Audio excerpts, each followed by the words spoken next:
y escuelas en todas las partes de Suiza, pero también con ese tema especial del bullying, del acoso escolar, estoy trabajando también en otros países. Y la cuestión, sobre todo que yo veo, el tema principal que veo es que muchos alumnos afectados no buscan ayuda por miedo, am, también por vergüenza y también tienen miedo de las consecuencias si van a buscar ayuda y eso es muy importante que podamos percibir el mobbing si también los niños no buscan ayuda, no piden ayuda y es muy importante percibir los síntomas y para poder diferenciar después, ¿es bullying, no es bullying, es acoso escolar o no, o es simplemente un conflicto, una pelea entre niños? En el caso de conflicto, alrededor de una cosa, por ejemplo, como puede ser entre hermanos, ¿no? Hay que animar a los niños a resolverlo ellos mismos, ¿no? Y eso es muy importante porque si yo, en un caso de bullying, intento resolver la situación como un conflicto, como una pelea, yo puedo aumentar la situación, empeorar la situación de bullying, ¿no? Y es muy importante animar a los niños, resolver ellos mismos los conflictos am, y, y entonces tengo que entender, ¿es conflicto es acoso escolar?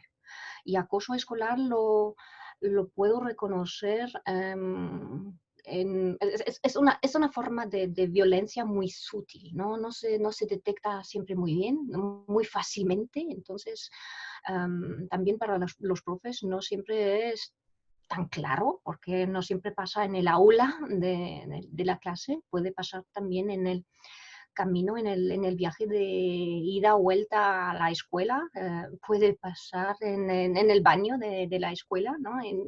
No visible en el aula. Y por eso es que hay que conocer los síntomas como una baja de los rendimientos de la escuela, por ejemplo. Hay hay ciertos alumnos que se vuelven muy agresivos en casa. Sí, hay peleas entre los hermanos, por ejemplo, ansiedad, no quieren salir de casa o baja de autoestima también, ¿no? Am, síntomas psicosomáticos, por ejemplo, dolor de cabeza, dolor de barriga, dolor o insomnia también, ¿no? Son cosas que si yo percibo eso, un solo síntoma no quiere decir, mi niño, mi niña experimenta acoso escolar, ¿no? Pueden ser otras causas, ¿no? Pero si se aumentan los síntomas, los distintos síntomas, y veo que sobre todo una baja de rendimiento académico, puede ser porque mi hijo, mi hija no está motivada o está enamorada o lo que sea, ¿no? No debe ser automáticamente por acoso escolar, Ujú. pero tengo que observar, quedar en contacto con mi hijo, mi hija, ver, hablar y también reflejar los sentimientos también o lo que estoy notando, ¿no? Si pregunto directamente, am, ¿estás experimentando bullying, ¿no? Hay ciertos niños que van a cerrarse totalmente, no van a contestar, ¿no? Y eso porque muchas veces tienen miedo, ¿no? Así que hay que trabajar de una manera muy sutil, ¿no? Intentar de entender la situación de manera muy sutil, ¿no? Qué interesante. Podemos decir que hay una edad donde empiezan este tipo de acosos a nivel bullying, a nivel mobbing, acoso escolar. en la Grundschule, en la escuela básica, o más tarde, en realidad a los 12, 13 Empieza muy de manera muy temprana, ya en el kindergarten. años? ¿Ya? Claro, de forma más ligera, ¿no? Luego lo vemos en la escuela primaria, y aumenta a los 10 años, también la adolescencia. En la adolescencia tenemos ya más la forma, porque hay distintas formas. Hay el acoso físico, el acoso verbal, el acoso emocional también, y en línea. En línea ya empieza, bueno, siempre más temprano hoy, porque los niños tienen los smartphones muy, muy temprano. Así que podemos decir a los 11, 12 años, 10 a veces, empieza la forma en línea. Y entonces muchas veces en la adolescencia tenemos la forma clásica y en línea, ¿no? Y hay que decir que muchas veces la forma en línea, porque los padres muchas veces tienen miedo de que, o tienen la impresión de que es por los smartphones ha aumentado el acoso escolar en general. No es así, ¿no? Es una nueva forma que es mucho más fácil para el acoso, porque claro, yo puedo esconderme detrás del smartphone, ¿no? Y también acosar de forma anónima, ¿no? Lo que no es posible en el acoso clásico, ¿no? Y entonces muchas veces el acoso en línea viene de acoso clásico ya adelantado, ¿no? Es que antes ya había una situación que no estaba resuelta de forma como hubiera tenido que ser resuelta, y entonces sigue en forma en línea, ¿no? Y en el acoso en línea hay que incluir muchas veces la policía para resolverlo, porque estamos ya en un nivel punible, ¿ya? Que ya no se puede resolver de una manera pedagógica con toda la clase, encontrando soluciones con la clase, ¿no? Cristel, ¿qué significa más o menos en breves palabras acoso en línea? ¿Estratégico? Es muy estratégico, se puede, lo puedes, am, son muchas amenazas, chantaje, por ejemplo, también, ¿no? También robo de identidad, por ejemplo, tiene mucho que ver con vergüenza y daño de reputación. Así que el problema en línea es que son delitos, son actos punibles, y todo lo que tiene que ver con chantaje y amenazas, por ejemplo. También eso de daño a la reputación, no simplemente en tiempos de la escuela, puede tener consecuencias hasta el tiempo de buscar un trabajo, por ejemplo, ¿no? Un empleo. Así que eso se encuentra siempre en línea, ¿no? No se puede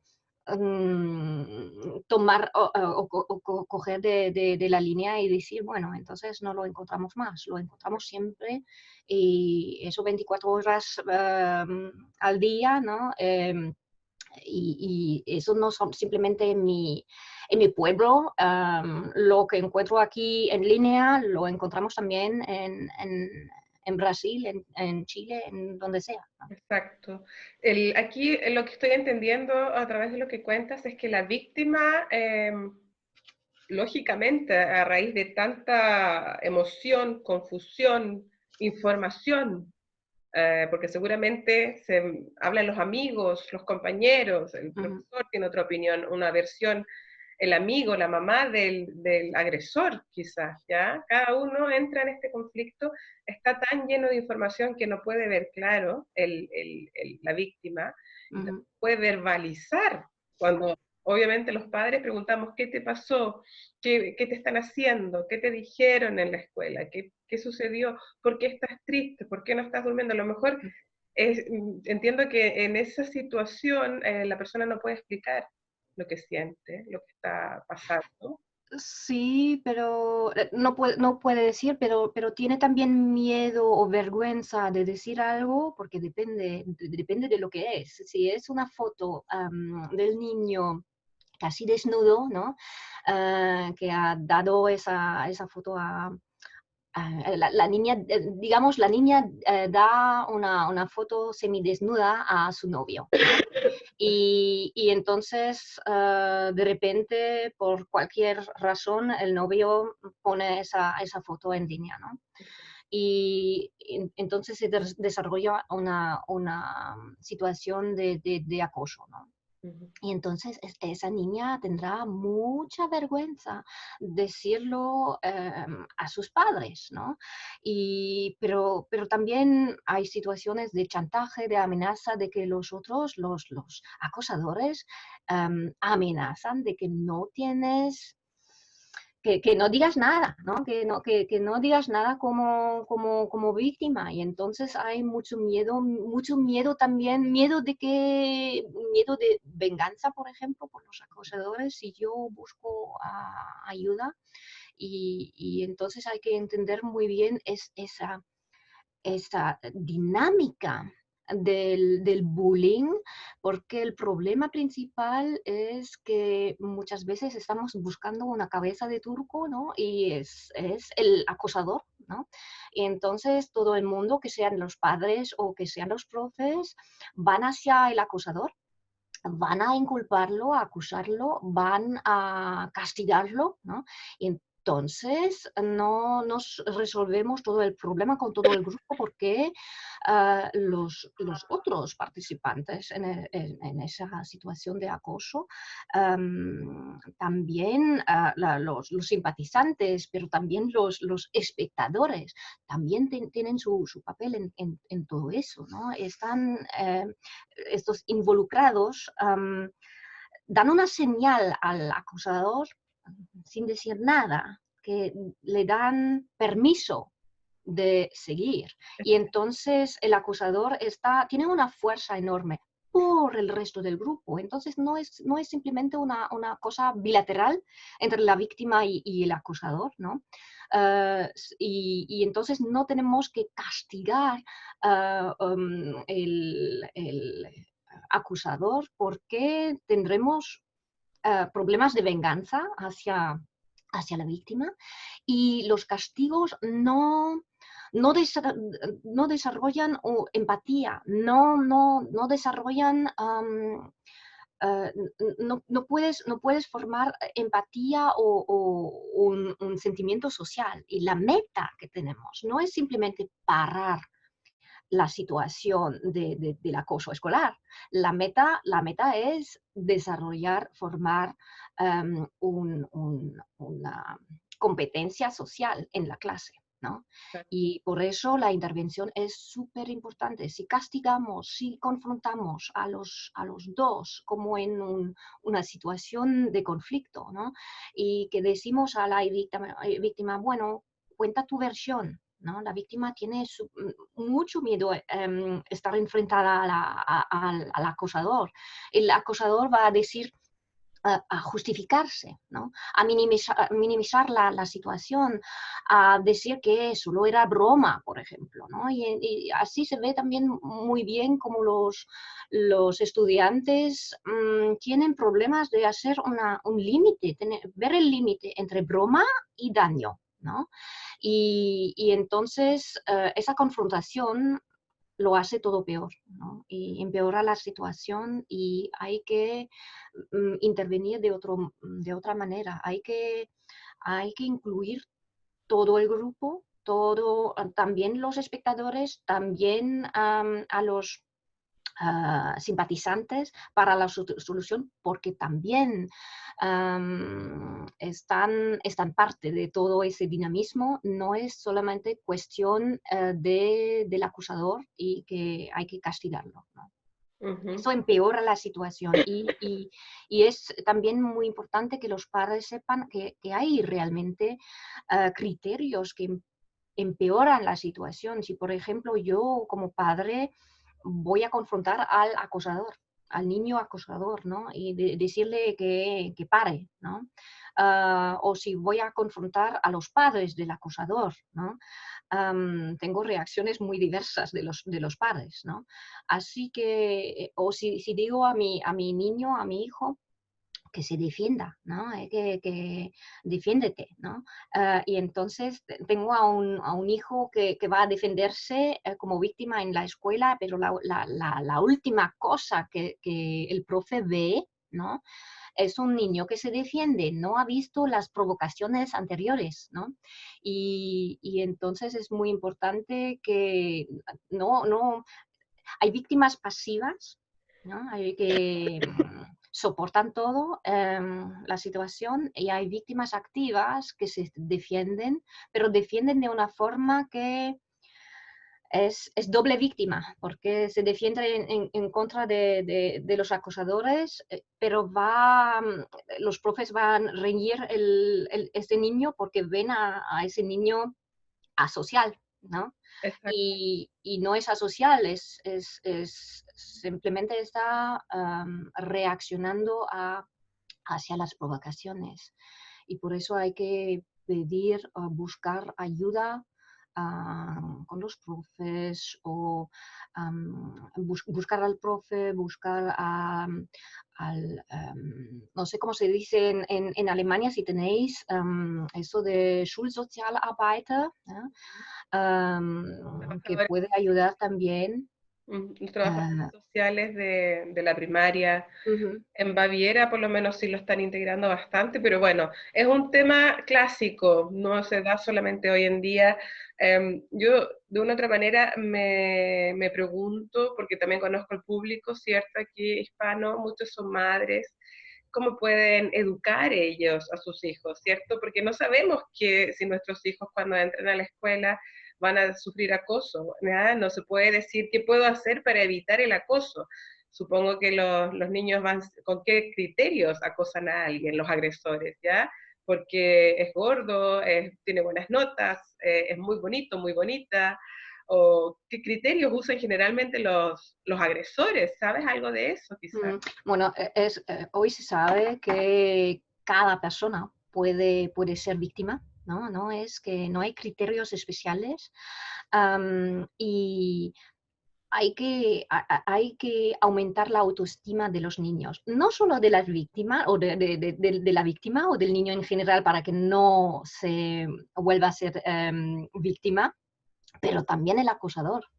El acosador va a acosar porque tiene muy baja autoestima. Es que tiene un sentimiento de inferioridad y es por ese sentimiento de inferioridad va a em, dominar a otros para sentirse más fuerte. Así que en general podemos decir que en la educación el fortalecer la autoestima es algo súper, súper importante. Y la segunda cosa es tener el sentimiento de, animar al sentimiento de conexión, porque es una cosa básica que el ser humano necesita.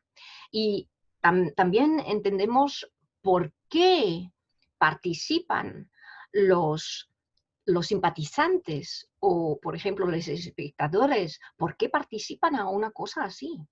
¿Por qué, por qué no paran? Mm. Es por un sentimiento, es realmente por el sentimiento de conexión, ¿no? Y es esa presión de conformidad que tenemos en ese momento, ¿no? Es, es por el sentimiento de conexión. Yo quiero ser parte de. ¿no? No quiero ser isolado y aislado, ¿no? Y entonces voy a participar. Y eso es la segunda cosa. Es esa cuestión de autoestima, de animar en la educación, de dejar hacer, darle la oportunidad al niño también de experimentar, yo puedo algo, yo tengo valor, yo soy alguien, ¿no? Yo soy parte de ese sentimiento de conexión. Es tan importante en general que si hay una situación que me parezca un poco rara, que yo no me parece buena, yo sé decir no, no participo, no participo. Tener ese valor cívico de decir, yo veo que se siente mal eso, no participo. ¿Ya? Así que en general podemos decir que en la educación se trata am, de fortalecer esa autoestima en general, porque el agresor no tendrá la necesidad de someter a otras personas, dominar a otras personas, la víctima no tendrá la impresión de ser aislada, ¿no? Es que porque yo tengo, por ejemplo, como víctima también otras conexiones, tengo un hobby, por ejemplo, ¿no? Tengo otros amigos, veo que tengo ese sentimiento de conexión, ¿no? Y hago algo que me gusta, por ejemplo, ¿no? Y también el grupo de los espectadores y de los simpatizantes, habrá en ese momento alumnos que dicen, bueno, no, tendrán el valor de decir, no, no participo. Eso es lo que me importa, lo que tú estás nombrando, ese valor, esa fuerza para atreverse delante de un grupo a decir, no, yo no participo de eso, yo soy distinto, yo tengo otra opinión. Eso, eso es lo que yo echo de menos muchas veces en las familias, en la educación. Tú sabes que todas trabajamos con familias, con la gente, y hay mucho de no, no me gusta, prefiero juntarme con tal y tal persona, o empezar a rumorear, mire, no te juntes con tal y cual, no me gusta cómo educa, cómo se visten, cómo conversan, lo que hacen. Yo siento que muchas veces viene de los padres este tipo de comportamientos que, claro, es sutil, no hay nada de malo, cada uno tiene su estilo. El tema es cuando lo hacemos público, cuando comentamos delante de los niños, no evita ese tipo de gente, ya empezamos un poquito a discriminar, empezamos un poquito a separar, y obviamente ese mustard, ¿cierto? Esa forma de pensar se queda en la gente. Entonces dice, ese me gusta, este otro no me gusta. Y se cae lamentablemente en lo infantil de decir, me gusta porque tiene ropa de marca, no me gusta porque no tiene ropa de marca. Y empiezan estas tonterías, me gusta porque es más bonito, porque es más flaco, más gordo. Y ahí empieza un poquitito este conflicto ingenuo, inofensivo, pero obviamente si estamos delante de una persona insegura, un niño inseguro, pero que tiene fuerza, habla fuerte, quizás es más alto, quizás es grande, ¿ya? Generalmente esa persona va a empezar a caer bien, a sentir el reconocimiento del grupo cuando es el agresor, cuando es el que manda, el que dicta. Y es importante entender que para la víctima no es suficiente simplemente tener autoestima, ¿no?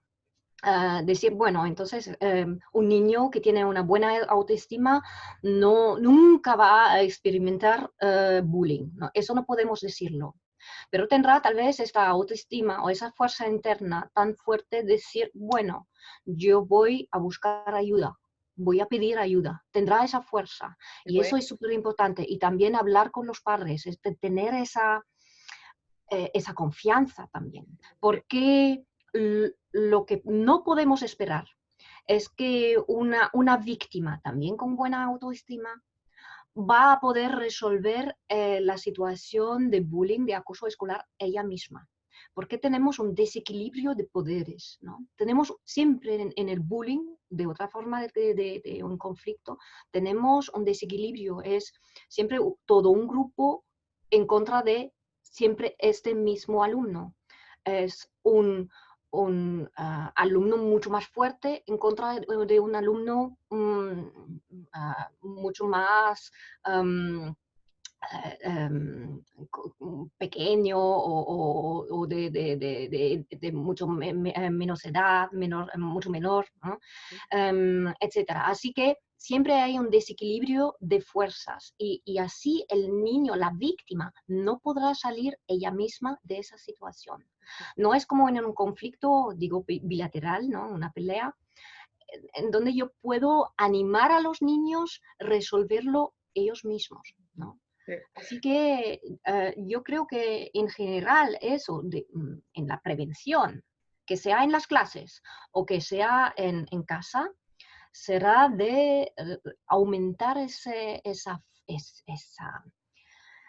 autoestima en general, ¿no? Que también es una fuerza para buscar ayuda, para decir no, para decir que no, no sigo ese grupo, ¿no? Mm. Es que eso como tú dijiste ya, pasa de forma muy ingenua, ¿no?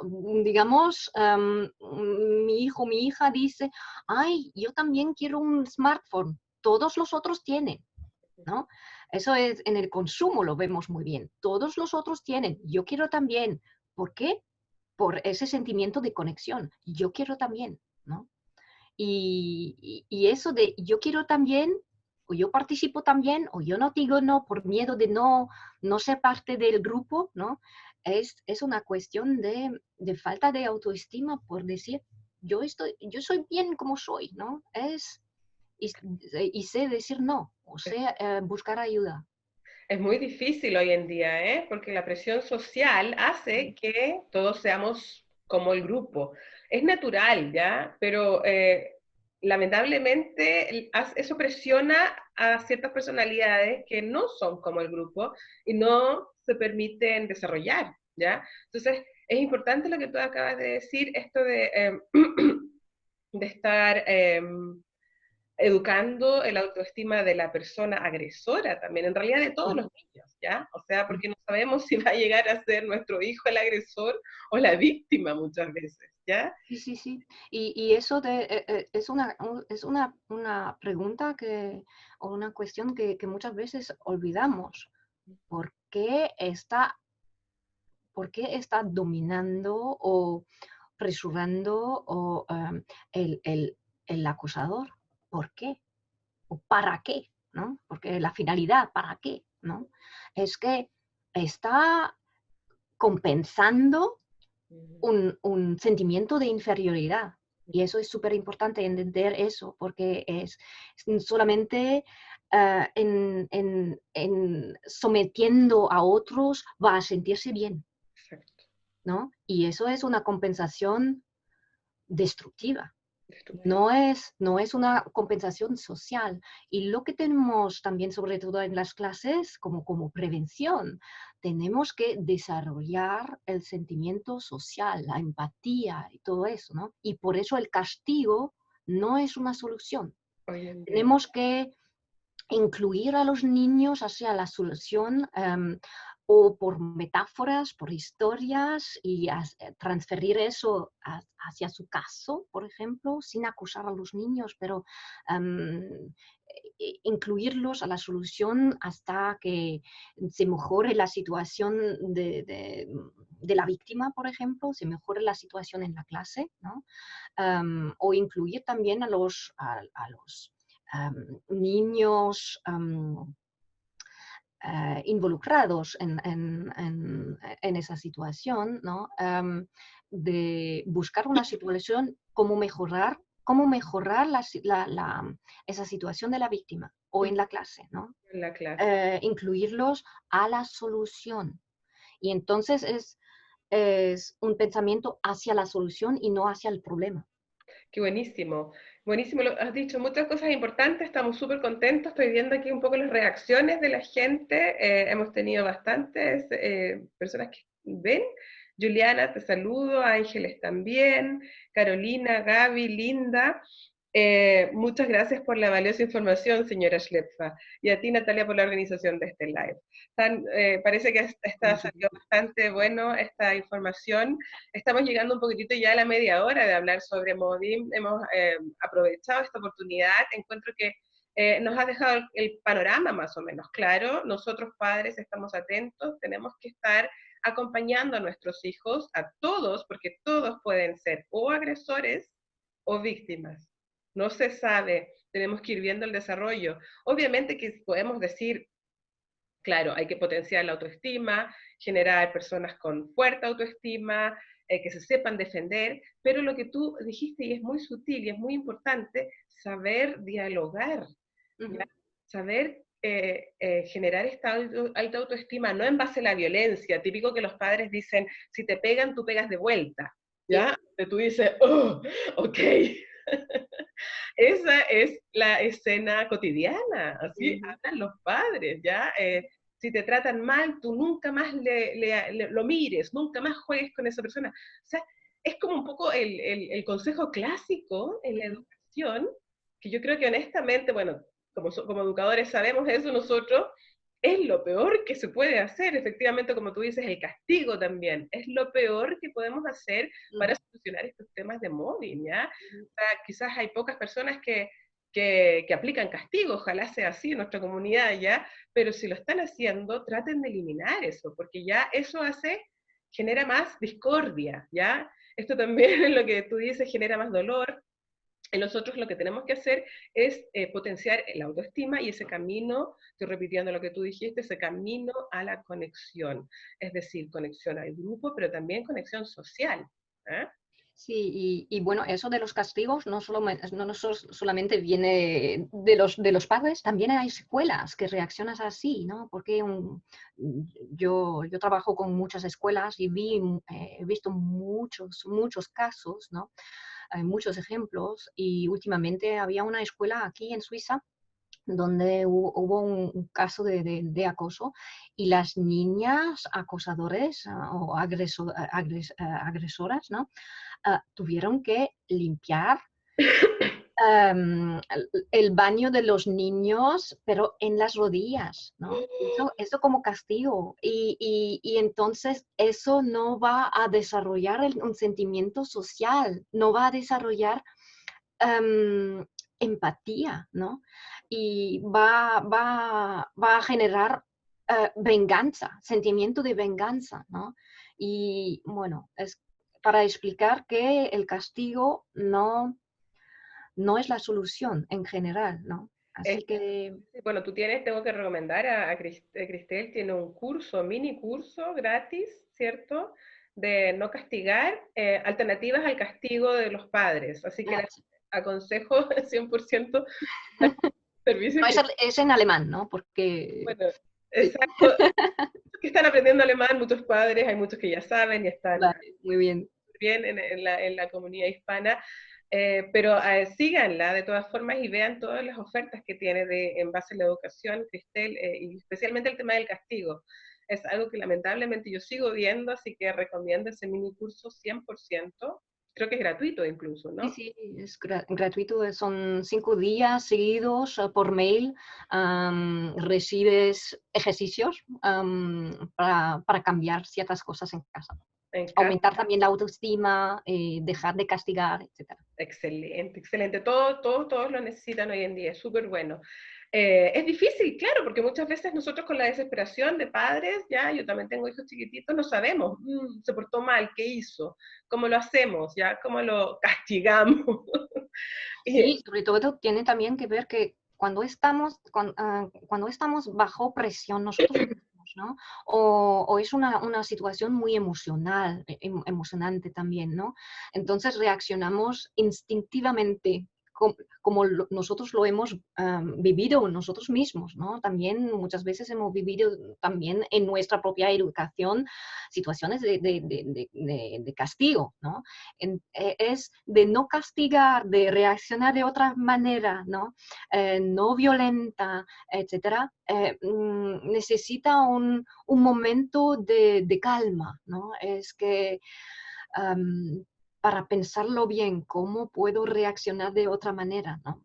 Necesitamos otro tipo de socialización, honestamente, porque venimos con un ADN, ADN, ya se me olvidó la palabra entre los idiomas, totalmente castigador, enjuiciador, discriminador. Me acabo de enterar una familia que le dice a sus hijos, no te juntes con tal niño porque no me gusta su familia. Empiezan ya desde chiquititos a, digo yo, contaminarle la vida sociable que puede ser comunitaria. En realidad es lo que yo apelo siempre, integración en vez de discriminación, ¿ya? Después se quejan y dicen que ellos mismos son a los que discriminan, y en realidad han generado una cultura de la discriminación desde casa, desde chiquitito. Discriminación, prejuicio, etcétera, ¿no? Es que... Envidia, intriga, ¿ya? No me gusta y empiezan a a rumorear sobre los otros. Todos esos ejemplos lo aprenden los niños. Entonces quizás lo aplican mal después en clases, en la escuela, o en forma de víctima o en forma de agresores, ¿ya? O sea, hay que estar atentos, ¿ya? No se puede decir que todos van a caer dentro de este tema, hay muchos que no, obviamente. Lo importante es lo que tú dices, esto de la empatía, generar la conexión social y de grupo, pero también sin dejar de ser auténtico. Exactamente. Yo creo que eso es lo que tú estás apelando ahora, porque la autoestima no significa darle el gusto en todo al niño para que se sienta siempre ganador. Incluso hay padres que me han dicho eso. Si tú le prohíbes algo, lo que está pidiendo un niño, me dijo una padre una vez, va a pensar que no se merece nada nunca. Hay ciertos Glaubensätze, ciertos estos pensamientos en la mente de las personas que están instalados como algo bueno, lógico, darle el gusto siempre al niño. Sí, y aumentar la autoestima no quiere decir, ¡ay, qué bien lo haces! Bien, bien, ¿no? No quiere decir solamente eso, ¿no? Sino es animar al niño que puede hacer una cosa sola, él mismo. Quiere decir aceptar al niño sin condición, porque nosotros muchas veces en la educación queremos que se, ahí me falta la palabra en español, sich benehmen, ¿no? Que se comportan de cierta forma, ¿no? Y si no se comporta de esa forma, lo castigamos, ¿no? O recibe algo si se comporta bien, ¿no? Y entonces el niño sabe, bueno, si no me comporta bien, si no me porto bien, ¿no? Va a interpretarlo de esa manera, no me quieren mis padres, Exacto. no estoy bien, no me aceptan como soy, ¿no? Y eso no quiere decir que no vamos a poner límites, ¿sí? Porque hay que poner límites, pero eso de aceptar al niño sin condición es algo de lo más fuerte que podemos hacer para, para hacer crecer esa autoestima, ¿no? Genial. Y socializar, enseñarles a socializar en base a la integración y no a la discriminación. Puede ser que a mí no me interese, no me guste su familia, pero mi hijo sí se entiende bien con esa otra familia. ¿Qué derecho tengo yo a decirle no? Empieza a discriminar, empieza a segregar, a no juntarte con tal y cual. El niño va haciendo su mundo en base a otras emociones distintas a las nuestras, los padres. Hay que también empezar un poquitito a desarrollar esa independencia, ¿cierto? Independencia de comportamientos en pos de una futura generación mucho más empática, menos acosadora, ¿ya? O sea, yo estoy convencida que en eso nosotros los padres tenemos una gran, gran misión. ¿A quién mandamos a la escuela? Mandamos a niños con buenos valores, integradores, comunitarios, o realmente mandamos a niños con intriga, con envidia, con a mí me lo dan todo, a ti no te lo dan nada, ya, típico esas cosas. Por eso a veces uno como que exagera y dice compartir, compartir, pero es natural, hay niños que no quieren compartir, ¿no? Obviamente que es natural en una edad baja, menor, ya a los 2, 3 años, pero ya a los 6 años hay que entender que sí es posible compartir. Sí. Y comportarse de forma social no es simplemente compartir, es, es mucho más largo, contiene mucho más, mucho más. Es aceptar, tolerar, comportarse de una forma cooperativa, tener empatía, aceptar de forma sin condición o sin condiciones, etc. Así que eso de desarrollar ese sentimiento social, ¿no? Para la comunidad o algo comunitario es mucho más largo, Es ¿no? mucho más grande. No vamos a poder alcanzar a tocar todos los temas. Estamos encantados con la participación. Hay muchos lindos comentarios para ti. El link y toda la información está en el aviso. Pueden simplemente hacer clic y seguir a Kinder liebevoll konsequent begleiten, ¿cierto? Está en alemán, pero bueno, ya sabemos que nuestra Cristel es francesa, habla perfecto alemán, habla perfecto español, inglés seguramente también, y el dialecto suizo. Grüezi. Cristel, te cuento que el inicio de la entrevista no se grabó porque había que apretar otro botón más, el cuarto. Bueno, no importa. Que simplemente reitero que Cristel es especialista en móvil, francesa originalmente. ¿De qué parte de Francia vienes tú? Bueno, es que por mi madre, pero yo he nacido en Suiza, cerca de Zúrich, así que bilingüe, de suizo-alemán, alemán y francés. Y con el francés también. Entonces, si hay gente de la comunidad que necesita el servicio de Cristel en español, en francés, en alemán, en inglés, escríbanle. Los links están ahí en el aviso. Estoy muy agradecida por tu tiempo. Ya llegamos ya a los 45, 46 minutos. Todos tenemos deberes, yo también, tú también. Así que les dejamos un abrazo grande de la comunidad hispana. Alejandra Ramos dice maravillosa la entrevista. Gracias. Muchas gracias. Cierto saludo. Están todos los datos, véanla, compártanla, denle like a la página de Cristel y el mini curso sobre los castigos, en vez de castigar, buscar otro tipo Otra forma. exacto, solución con los hijos. Y vuelvan a ver esta entrevista, vuelvan a estudiarla, compártanla, véanla como watch party. Es súper importante difundir este tema, ¿ya? Así que, Cristel, te deseo un muy buen día. Gracias a todos por haber asistido, haber escuchado esta charla. Y muchas gracias por tu invitación, Natalia. estamos en contacto y te deseo mucha suerte y sigue así con nosotros. Gracias. Nos vemos. Nos vemos. Adiós. Chao.